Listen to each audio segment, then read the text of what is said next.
For freedom of speech, limitations are subject to what we call strict scrutiny. Nevertheless, such limitations can be upheld if they are deemed to be necessary and reasonable. And we've seen multiple instances of limitations on free speech, such as our libel laws, our laws against obscenity, and similar expressions that have been deemed criminal, that have been criminalized in our jurisdiction. So, so in a nutshell, Your Honor, we will support whatever it is, whatever endeavor this committee will have in aid of legislation to pass legislation that will better regulate this landscape of the internet, whether that regulation would involve specific regulation for vloggers or regulation or stronger regulation against internet intermediaries. Thank you, Mr. Chair. Thank you, Yusek. Before we proceed to the administrative matters, may the chair recognize the Honorable Gutierrez for his short manifestation.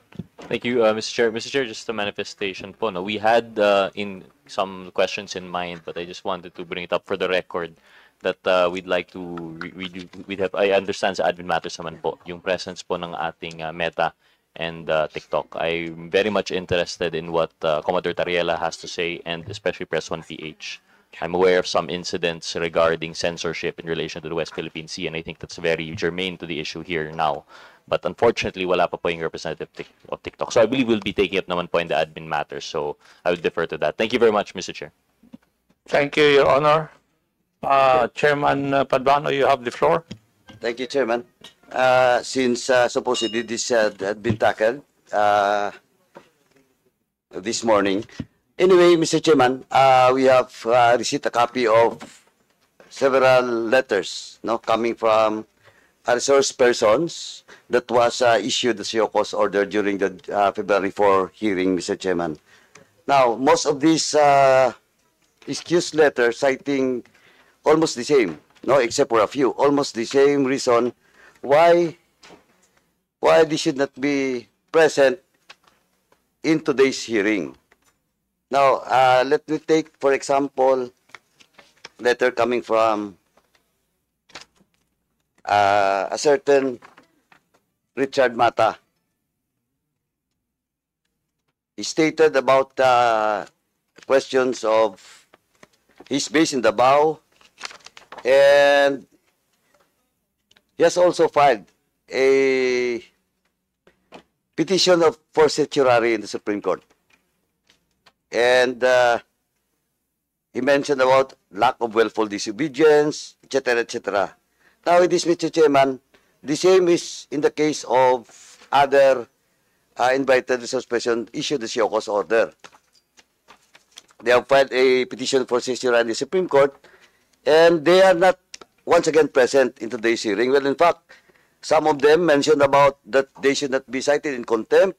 And just for the record, I would just like to correct all those resource persons that replied with regards to the show cause order by this honorable committee. We never cited them in contempt. We followed due process in this committee. Well, in fact, a lot of hearings in my own committee and even in the Quadcom, we follow and we do due diligence with regards to motion to cite in contempt a certain particular resource person. Now, Mr. Chairman, I'll just mention all those names, na nagpadala dito na hindi po dumalo ngayong araw na ito answering our show cause order. A certain Dr. Richard Mata, but Comsec, please take note that Dr. Richard Mata mentioned about a letter that was sent to his address in the person of Manuel Mata. In his letter, he asked this committee or the Comsec to kindly refrain from sending correspondence addressed to him at my given address, considering that he is a total stranger to me. So, ito pong a certain Manuel Mata, if he is invited, hindi po naka-address dapat kay Dr. Richard Mata. But then, Dr. Richard Mata is absent in today's hearing. Second po, the letter coming from Ethel Pineda. The same po. And let me read, may I respectfully inform the committee that a petition for certiorari and restraining order have been filed before the Supreme Court. This legal action pertains to inquiry that I was unable to attend. Concerning this, I shall await guidance from the Supreme Court on the appropriate next steps. The same is true with Elizabeth Jo Cruz, Aaron Peña,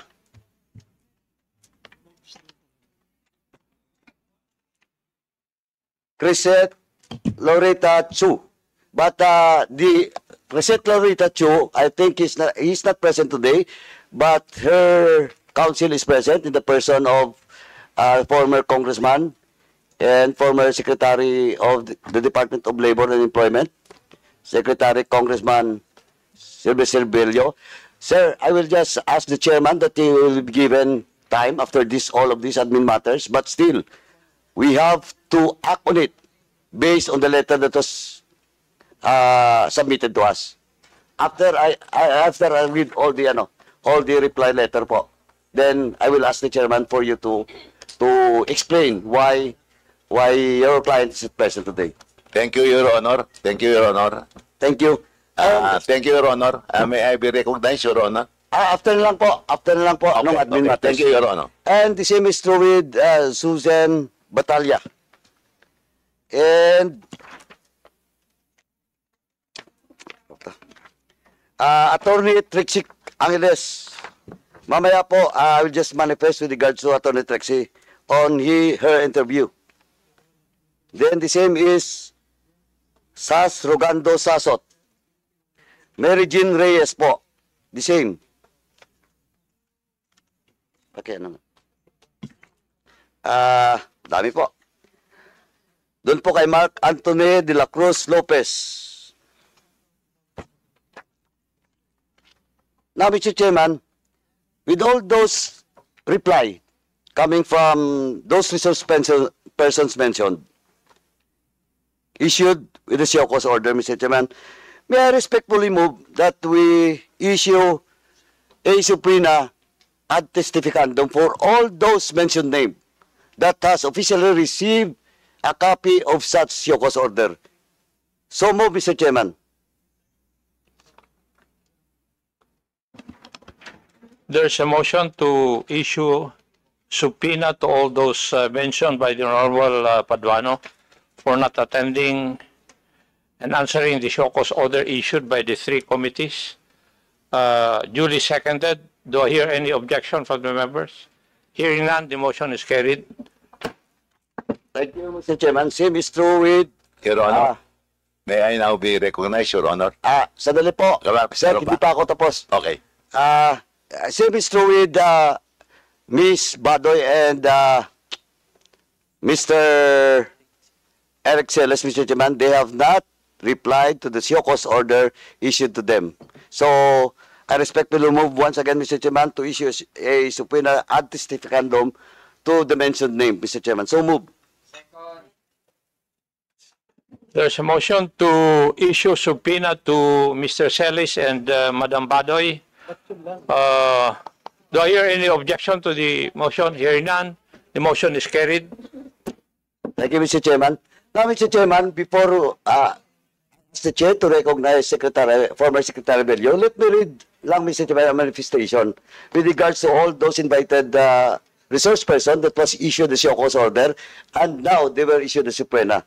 First and foremost, Mr. Chairman, let me read lang question of jurisprudence with regards to inquiry in the aid of legislation.